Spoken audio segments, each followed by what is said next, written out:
momiyo sirikal ok dwa golo pesa ma kamae Dr.Thadias ka aduoki e twak. Nyalo bedo nang'o momiyo winjruok pok ochopo kare? Ng'ekruok nitiere kanye?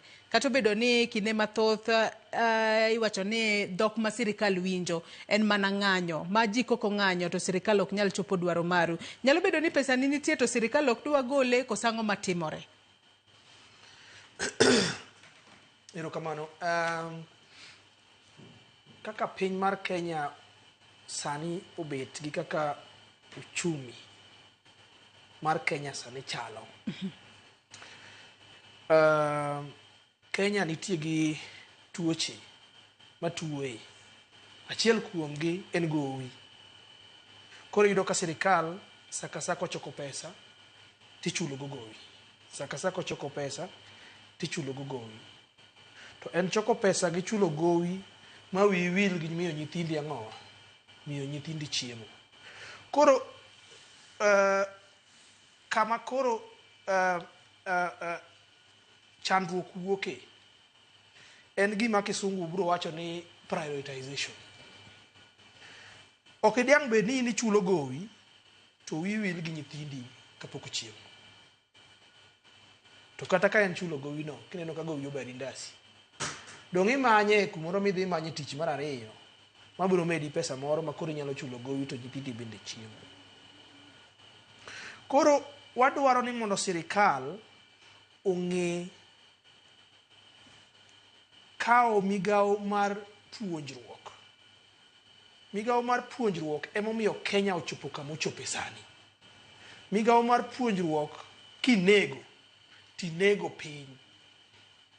To ka migawo mar puonjruok ni emomako ne Kenya kama duong' kama, onego bed ni sirikal mar Kenya miyo migawo mar puonjruok priority. Ma en gima ok osebedo kadhi mbele.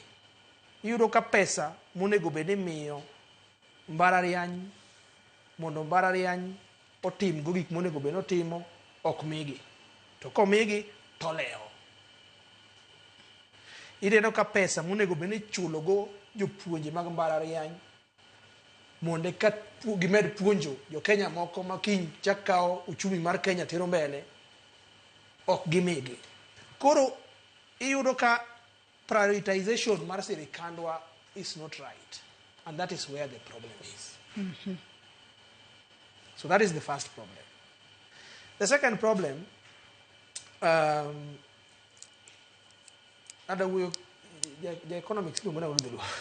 Jalonyo weche uchumi kosi. Jalonyo weche mag uchumi. Piny ni tuo machielo ma wan go sani en ni wang'e mana michoko tichamo.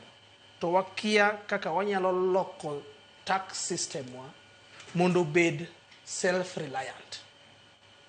Koro yudo ka Kenya sani en ong'iyo ni odwa choko tax mar power, odwa choko tax mar pay, odwa choko tax mar import duty, odwa choko gigi te.